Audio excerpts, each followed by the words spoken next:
So one thing that a lot of people who have those types of coaches that they love the community and everything, the coach is a great person. They are friends. They just don't get what they need from a coaching perspective. So I've heard that from girls a lot, that they want to leave the coach, but they don't want to hurt the coach's feelings. Yeah. So I've actually had someone want coaching from us and still pay the other coach to avoid having to hurt the coach's feelings. And that hurts my heart, because that's just, most coaches in this industry are not going to be personally mad at you for leaving. And a lot of times, I mean, I know that people do this with like Lane all the time. You may go away from that coach for a while for whatever reason. It might even just be financial. You need to save some money, so you go with a cheaper option. Or in my case, and I had somebody that could look at me right there every day. You know, Eric, he was there. He could work with me every day. And I'm sorry. And then you may switch back to the coach you were with. So there's no hard feelings there. It's just what you need. We all want you to succeed as an athlete. But a lot of times girls want to know, how do I break up? Because they view it as a breakup of a relationship. How do I break up without offending the other coach? That's a term, that literal breakup is what we see a lot in that group we have. And this is girls talking to other girls. It's not, they're not talking to a coach. They're trying to figure out, how do I do I've dealt with this an immense amount, because I mean, I've actually been the guy that was coaching people that were under another team. But I call it ghost coaching. So basically they want to be on such and such team, but that person's not actually their nutrition and training someone.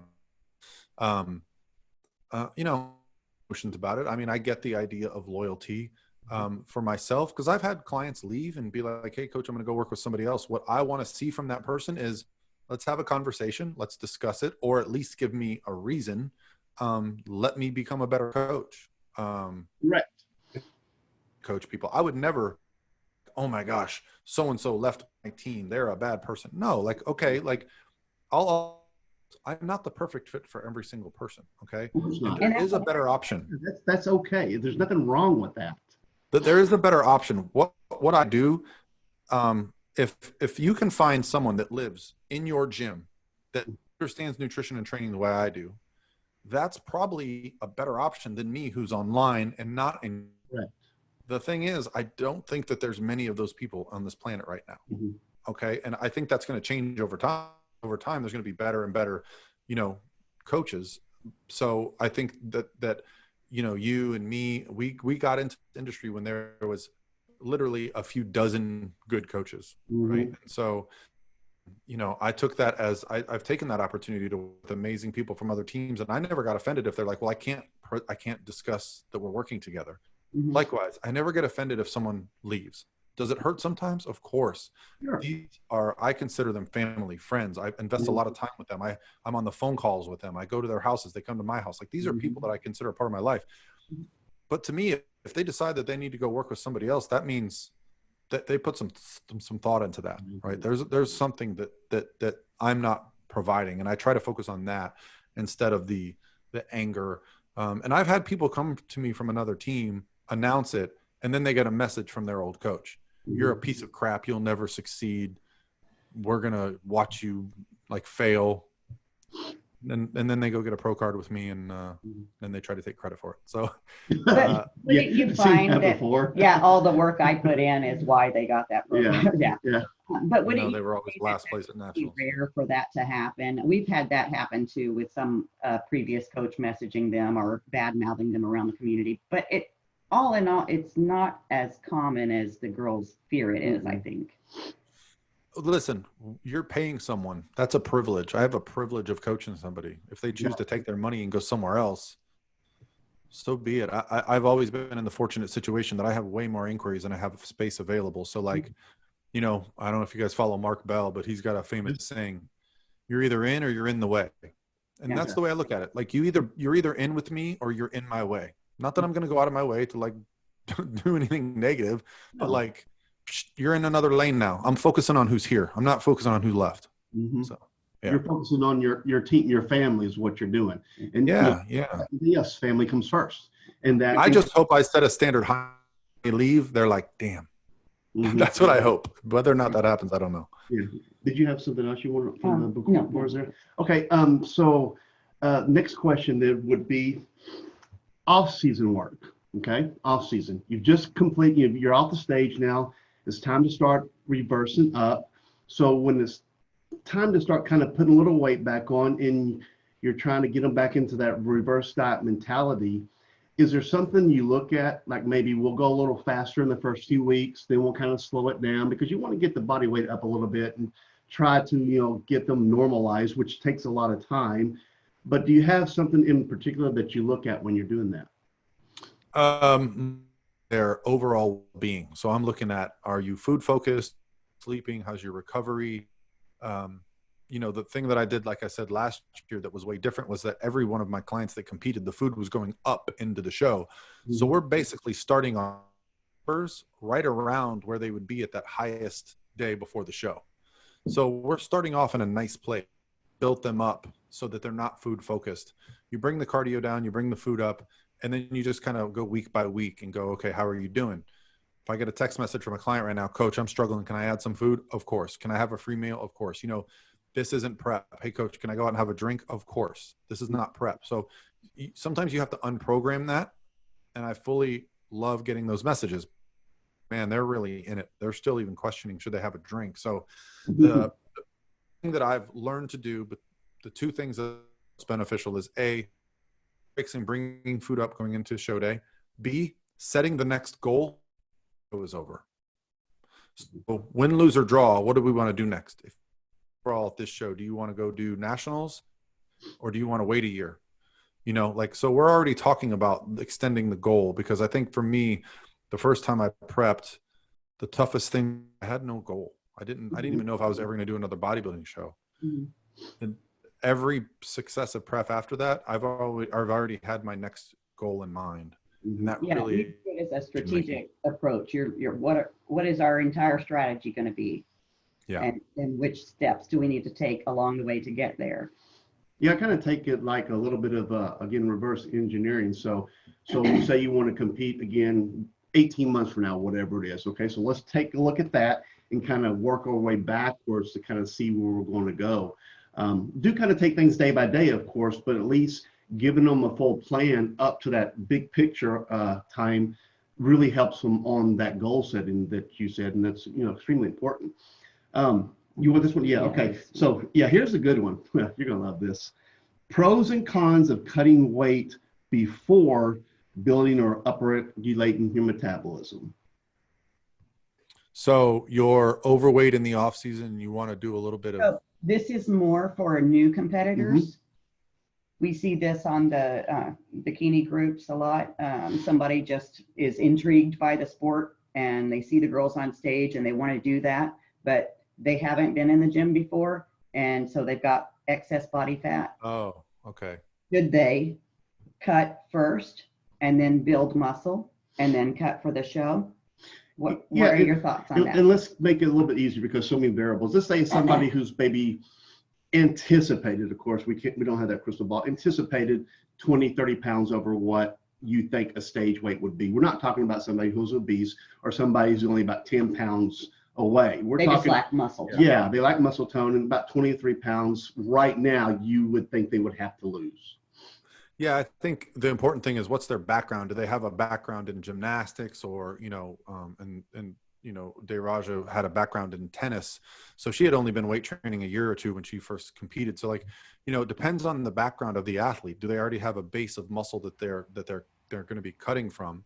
But if you're that new to training and that new to fat loss, that's a very magical time. You can do both very easily. You could probably lose a few pounds of body fat and put on a few pounds of muscle and really have a huge shift in body composition. So, typically I would probably say, let's start with the goal of fat loss, being a little bit conservative, just so that they understand mentally, I need to be on my diet. Because when you focus on bulking or building, people typically go, well, I can have that cookie, I can have that thing. But if you're cutting, you're going to be a little bit more kind of dedicated. And Chet, you and I can definitely agree on this.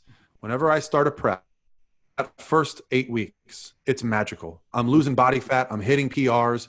I'm like, why didn't my off season go like this? But it's because you just get this stride of, you get every rep, you hit every macro, you take your supplements the second you're supposed to take them. So there's this magic period of even prep, where even us that have been training for 20 years, because we're old men, we actually improve. I'm 44, so I'm 48. there you go. I'm 49 so like, months.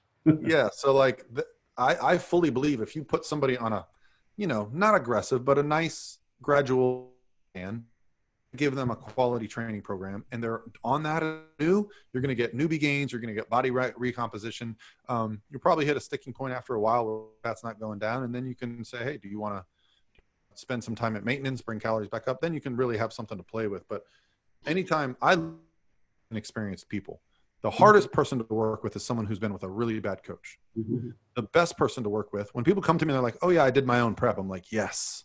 People that do their own preps, they don't run into these problems. No sane person's going to eat 800 calories, right? Mm-hmm. So yeah, never dieted before. My first prep with Lane was 18 weeks. We made 2 adjustments. Twice. Yeah. I think once after like 12, 14 weeks straight of no changes. I just drop. That's exactly what happened to me. I mean, leading up to prep, I think we were together about 18 months, maybe a little less than that. Mine was about 20 weeks. The prep was, we made the initial cut. It was 7 weeks, 7 weeks before we had to do it again. And then it was like another 4. And then before, we didn't really have to start maybe weekly drops, maybe the last 3 or 4 weeks other than that. But and to this day, that was still my best prep ever. I mean, it was just, and I was all excited too for my first time. So again, if you have OCD, it becomes more apparent, because now you're really going down to all that little, you're really nailing your macros. I mean, shoot, when she would actually get out and pour liquid, she'd get into the little meniscus and all that kind of stuff. I mean, to the T. But, relatively, those details matter over time. But anyway, I kind of got from the weeds there. Go back a little bit what you said. If you might go ahead and do like a little cut at first. Hadn't really thought of that, honestly, but it makes sense because you're kind of wanting to see what's ahead. If they've never dieted before or never done any type of cut, they really don't know how hard it can be. So that can kind of carry over into the off season, knowing that when it is time to start prep, man, I really got some work to do. Is that kind of the... and you also, it also comes into their goals. That's where you have to say, like, what is your goal? Mm-hmm. Do you want to be the best competitor overall at your first show? Then that's a different story than like, I just want to get on stage and see if I like the sport. Mm-hmm. Yeah. Did you have any other questions on the board? No, that's all of them. Okay. So I don't have any other questions for you, but so let me ask you this. Is there any message you would want to send people out there listening, if they only took like 1, 2, or 3 things away from this conversation? What would you think the most important things would be? And if it's something we didn't discuss, add it in. Well, from the sounds of your group, it sounds like a lot of people that haven't competed, or they're just getting interested in the idea of competing. And so that's a very, exciting time. And you can buy into a lot of propaganda. Just really thoroughly look for a coach that's going to invest in you. If you're not getting, if the process of hiring involves clicking and paying before you've ever spoken to them, huge red flag. If the process in your program doesn't involve you filling out an inquiry form that takes into consideration all your unique properties, huge red flag. Big investor time. So take a moment. Don't just buy based on hearsay or, results of, the business model now that's making me nervous is I feel like a lot of these prep coaches, and I've heard this, so it's not just complete, like I'm not just guessing, but I know that some of the top prep coaches in my area are paying their top clients. So if you notice, some of the top girls are switching teams a lot. I've heard that they're getting put on a salary. So-and-so goes on so-and-so's team, they get put on a salary. Now all that girl's followers go, oh, wow. So-and-so's coach. She went there. Those top girls are getting different treatment than the other 500 girls that are signing up. They're getting the cookie cutter crap. That coach is making $100,000 a month with all these clients. Meanwhile, he's only really 10. I'm exaggerating a lot of this, but that's the trend that's making me nervous. But that can be avoided very easily. Get on the phone with your coach, talk to your coach, get a vibe from them, understand their motivations. Is their motivation to be at a show with 8,000 girls, or is their motivation to get the best for you? And maybe that's important to you. Maybe you just want to be on the same team as your favorite athlete. Great. I'm not questioning that, but just make sure that, as a competitor, you're doing your due diligence before you get started. And do not ever say to yourself, I don't want to bother my coach. If you ever have to say that. Yes. I'm going to add to that, back with Lane's group, it was question everything, which we were talking about the science actually and things like that. But we actually take that philosophy a little further with our people. If I'm doing something, we're telling you to do something you don't understand, and ask why. Ask me why you're doing why are you having me do it? Why is the science behind it, or whatever the case may be? Because my undergrad was in psychology, so I'm a real big. That's probably more than exercise science, honestly, for what we do. It helps to an extent, but it can cause you to overthink things too. But seriously, I'm a firm believer that if there's questions about what you're doing, I don't care how hard of a work ethic you have, it can be difficult to go do things that you don't understand why you're doing them. Or at least do it balls to the wall. Especially in the off season, when you don't really see a lot of physical results, it's more and more strength gains and things like that. So people have a hard time recognizing progress. But if you have an understanding of what you're doing, and we call it, if you have buy-in to what we're doing, and we're not talking about just when we bring clients in, we're talking through everything, through off season, prep. If you have buy-in on that, you're going to work harder. Just because you have that foundation of belief that I know why I'm doing something, and that extra hard work is going to carry over to the results on the stage. So we'd rather take the time to explain things and make people understand it. So the only stupid question is, relating to what we do is the one you don't ask. Yeah, I mean, I often have these conversations with people after the season ends, and they're like, Coach, all of prep, I just really know I didn't like this. Like, why didn't you say something? Why didn't you ask me? Like, there is no things that you have to do in prep, and there are no things that you can't do in prep. It's all in context. So yeah, I think creating, and that's honestly what, at this point, I have a 30-minute phone call with every potential new client that I work with, because I really want to get to know them, talk to them. I'll be honest, I don't have a lot of coaching openings. So what I'm doing is I'm either interviewing them to figure out if we're going to be a good fit, or I'm meeting them at a show and I'm finding out like we have a bond, or we have a similar, like, that's really where at this point, I feel like my coaching is coming from, which took a while to get to. But for new people out there, it's intimidating, because it seems like there's a lot of information, a lot of misinformation. So just trust yourself, find a coach that you have, and that you're excited about going through the process with, and it's going to really, really help set you up. Don't just send somebody some money because they got somebody on the Olympia stage. There's some stuff that's going on behind the scenes that you don't know about. Yeah, exactly. Well, we'll end it on that. Whoops, I just did it again. Anyway, thanks, Paul. There you go. Thank you. Anyway, really can't tell you much. We appreciate you taking the time to join this. There's some questions are here for our group, but the whole thing is going to be out there for everybody. But Perfect. Again, the information that I hope people take away from today, very, very valuable. Take it to heart. And like you said, do your due diligence. There are a lot of good coaches out there, but you got to search for them. You got to ask, talk to their clients, see if they'll talk to you on the phone, because every coach should be able to take a little time for you in the beginning to meet with you. Like you said, we do the same thing. So do your due diligence. But anyway, thanks again. Well, here, let me just add one thing to that, because that proposition, because a lot of times people say, Coach, I either want to work with you, or I want to work with another X name, big name coach, or I want to work, 5 years ago, no one knew who the hell I was, right? It's like this weird popularity club that shouldn't exist, but it does. Like, there's this tier of coaching that everyone goes, you either work with this coach or this coach or this coach. I promise you, the me is working for me right now. many of them, Steven, Caitlin, Tyler, like I have this team of coaches that are up and coming that are the next me, you know, like there was a time when, you know, referring me clients, they didn't know who the hell I was. They invested in me because of Lane. So just because X big name coach isn't available, that's why the phone call is valuable.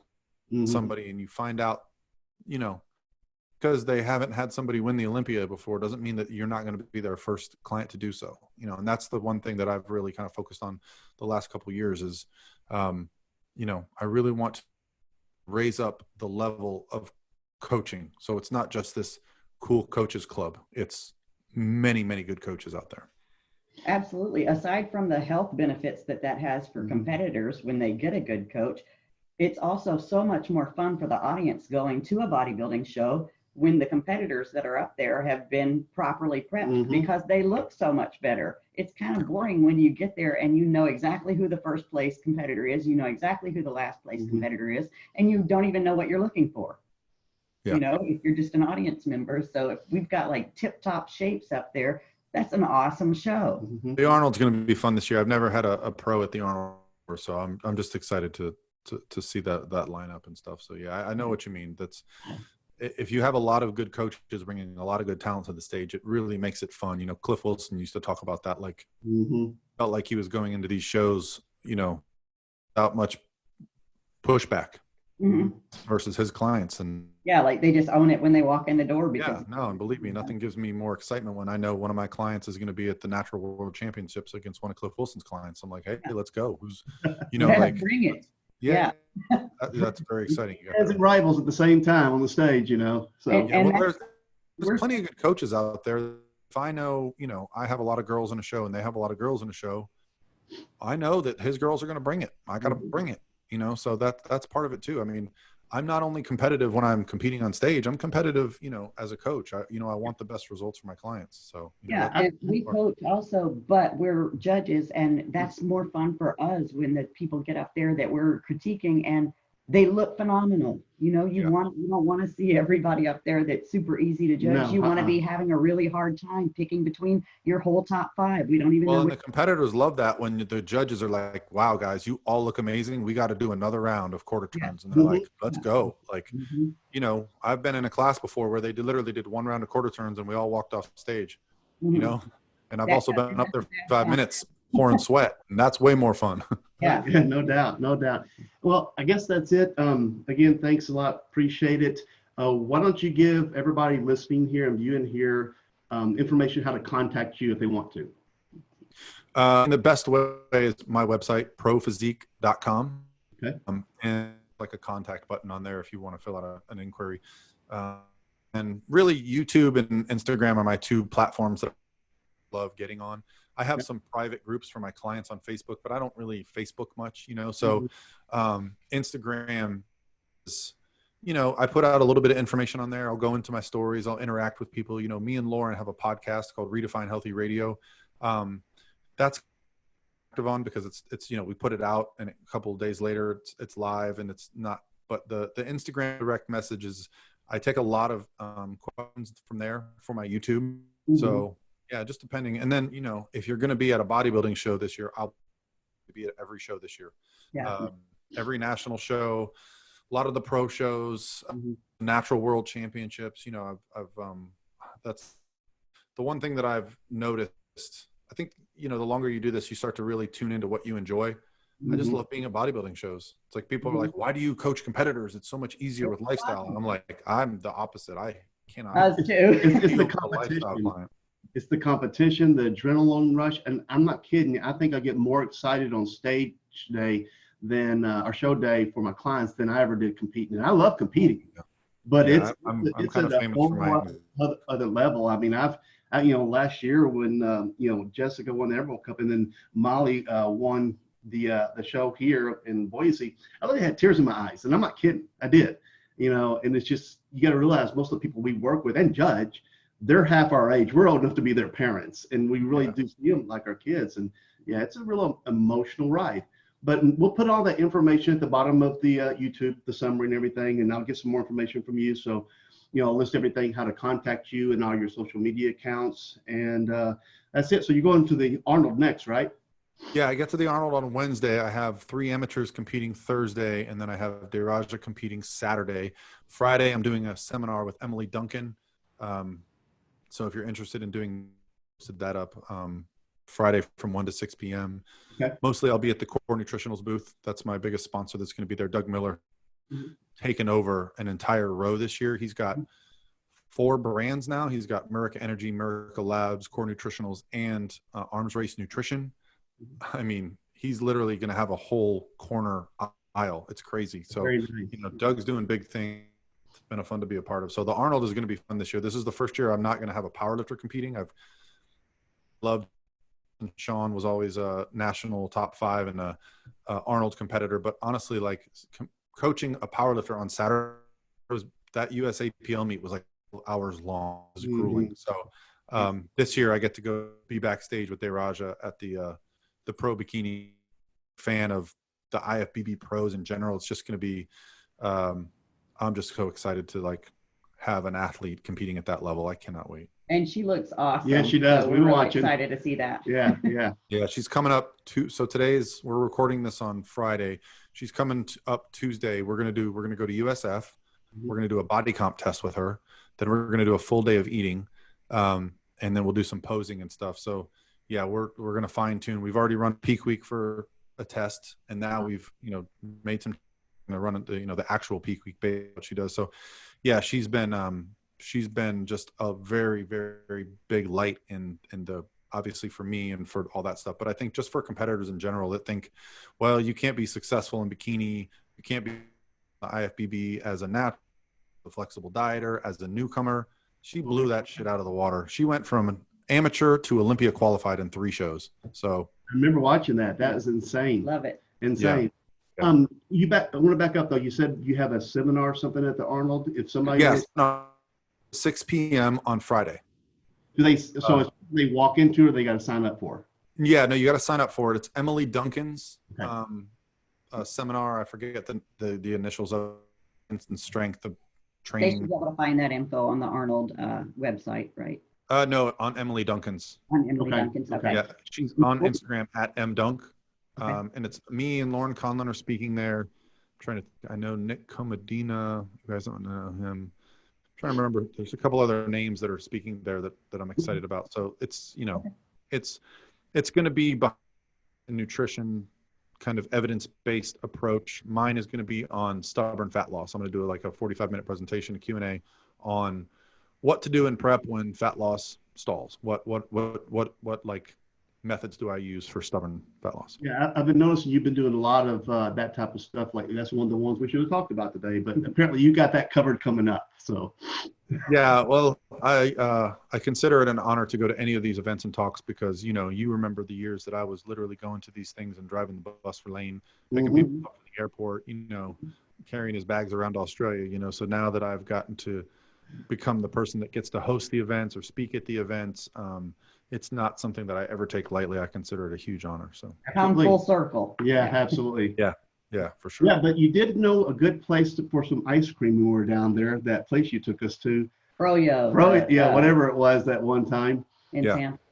That was it. Probably Delights, wasn't it? Yes. Yes. She came back saying, we need to open up a chain.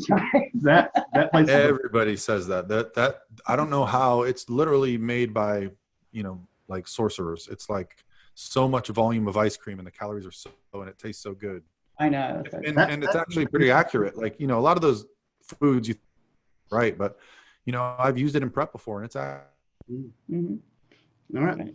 Well, thanks again, man. Again, so this was Paul Revelia. Did I get that right? Revelia. You said it right the first time. You're regressing. Man, I say forget the I exists. That's the problem. Gotcha. It's all right. I butcher Peter's name every single time, so it's Kitchen? Yeah. Like kitchen. Yeah. So again, thanks a lot, man. Good luck. Well, don't have Dr. Joe on. You'll never get his name right. Oh, we have. Yeah, we get it wrong every time. He's coming up soon too, so I'm going to be practicing that intro like 10 times. But anyway, good luck at Arnold. Good luck to your clients there, and I'm sure we'll be running to you somewhere along the lines in the next few months. Awesome. Can't wait for it, guys. Thank you. All right. All right. Bye.